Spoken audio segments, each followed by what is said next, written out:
Hey, welcome back to my YouTube channel. My name is Aiden. I also go by Tuesday Enthusiast, and today we are talking about the techniques that I use to make my piet mondrian blanket, which I will link to the vlog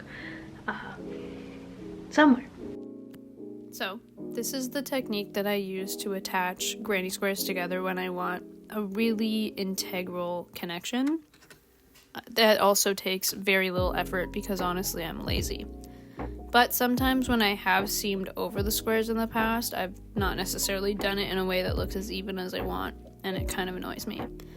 But with this technique, because the seam is part of one of the squares in the equation, it's incredibly sturdy and also incredibly even looking. So, to start, you need one completed granny square, at least. You'll always need to have one full completed granny square, and then after that you can seam them together with this technique. I begin by starting my final row of the granny square that I'm working on. So here I've done 3 double crochets in one of the middle sections of this side, and then I chain 1 and I begin the edge, the corner. So to do that, I do my 3 double crochets as per usual, and then I chain 1. This is important.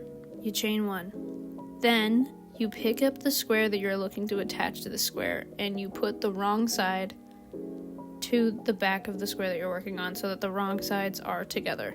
If you do not have right or wrong sides and you're a better crocheter than me, congratulations, just pick a side. But I like it when all of my edge seams are facing one direction. So I put the wrong sides together, and then you're going to insert the needle, you're going to insert the hook into the corner of the new square that you are attaching. And you're going to slip stitch. You're going to pick up the string, the yarn, and you're going to slip it through the corner and then chain 1.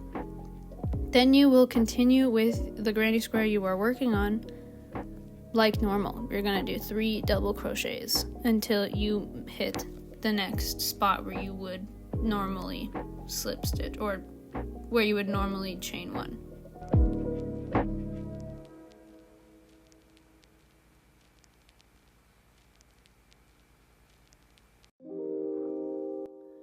Then, after you're done your 3 double crochets, you are going to find the second hole in on the granny square that you're trying to attach and do the same slip stitch maneuver. So you're going to stick your hook through the hole of that square, pick up the yarn, pull it through, and slip it off of the chain on your hook, and then do 3 more double crochets in the next section of your square like normal. And you'll continue like this until you're at the edge of the granny square that you're connecting.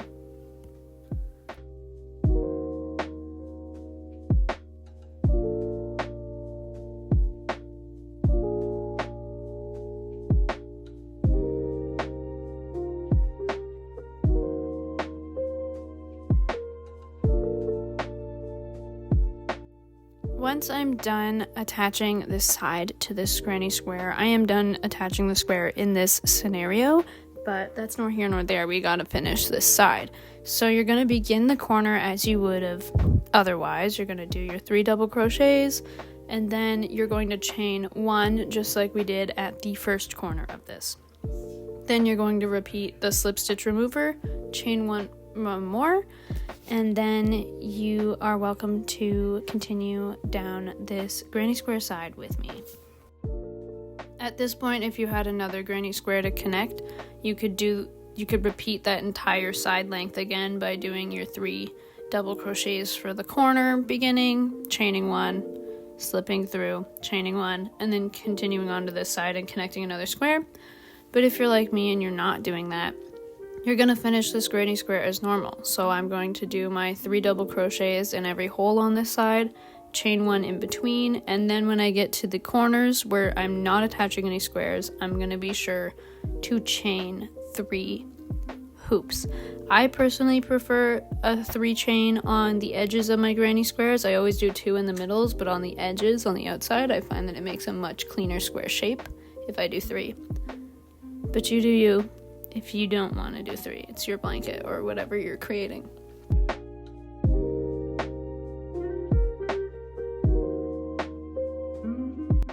Then I just tie off my granny square with my preferred method. You can use your preferred method. I don't even know if mine is a real method. I just know that it keeps them closed. So that's that.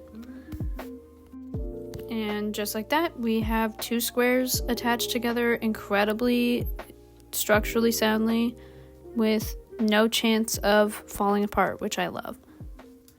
The border for the blanket is done very similarly as well.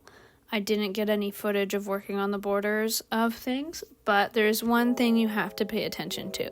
So, sometimes the border makes a T shape, if you will, and in those scenarios, you can't just merrily crochet along, slipping through the whole of the crochet square you're attaching and crocheting along your square as normal. You have to skip a hole to attach it and then carry on. So we're going to look at what that looks like. So to do the border, you're going to start as normal. You're just going to pick a side, start crocheting around, no problem. And then when it's time to attach, you will once again start your corner, do your single crochet, slip through the edge, crochet, all the way along to where the border tees.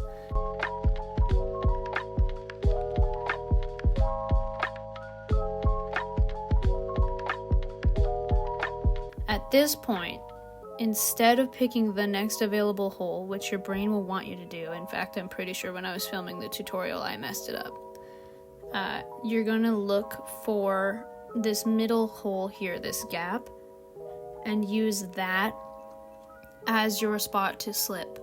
Otherwise, your corners of this square will be misaligned with the squares that you already have when it's done being attached, and you will end up with an edge spot eventually in your blanket that is completely and entirely not aligned with the rest of it.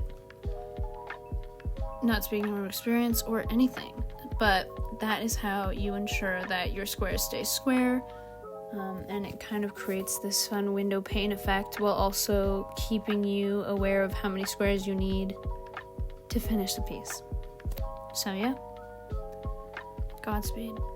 Thank you so much for watching today. I hope you crochet whatever your little heart desires, and I do really recommend using the square connecting technique that I demoed in this video. Like and subscribe if you made it this far. It really helps a girl out, and check out my art shop down below if you're interested in anything that I make. Have a good day and stay crafty out there. Bye!